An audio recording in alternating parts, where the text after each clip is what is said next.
আসসালামু আলাইকুম সুপ্রিয় দর্শক, আশা করি আপনারা সকলে আল্লাহ তাআলার রহমতে অনেক ভালো আছেন। মোহাম্মদ হুসাইন মাত্র ৩ বছরের একটি ছোট্ট মুখ, একটুখানি হাঁটাহাঁটি, একটু হাসি আর কান্না।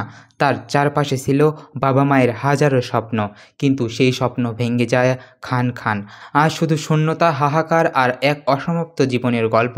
ঘটনাটি ঘটেছে কক্সবাজারের পেকুয়া উপজেলার হাজীবাজার এলাকায় ২৮শে জুন শনিবার সন্ধ্যার নরম আলোয় যখন সব কিছু থেমে যাওয়ার মতো, তখনই সেই নিষ্পাপ শিশুটি আঙ্গিনায় হাঁটছিল।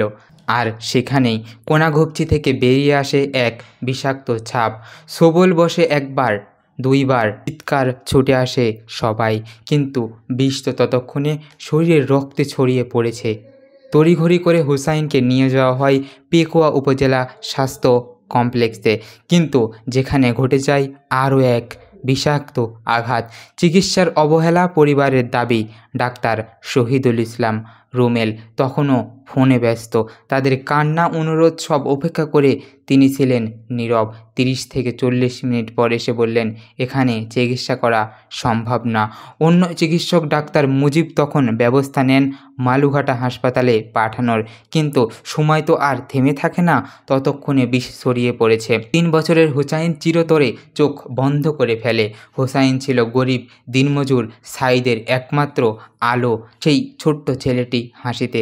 আজ সেই হাসি আর নেই ছেলের গন্ধ।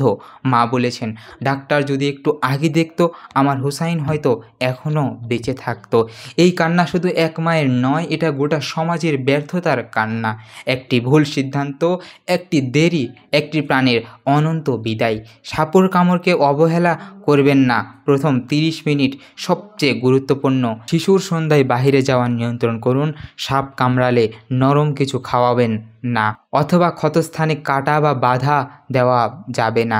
শুধু শরীরে স্থির রেখে যত দ্রুত সম্ভব চিকিৎসকের কাছে নিয়ে যেতে হবে। প্রতিটি হাসপাতালে অ্যান্টিভেনম থাকা উচিত, চিকিৎসকদের থাকা জরুরি। হুসাইন তো আর ফিরবে না, কিন্তু তার হারানো জীবন যদি আরেকটা শিশুর প্রাণ বাঁচাতে পারে, তার মৃত্যুটা অন্তত একটি জাগরণ হয়ে থাকবে।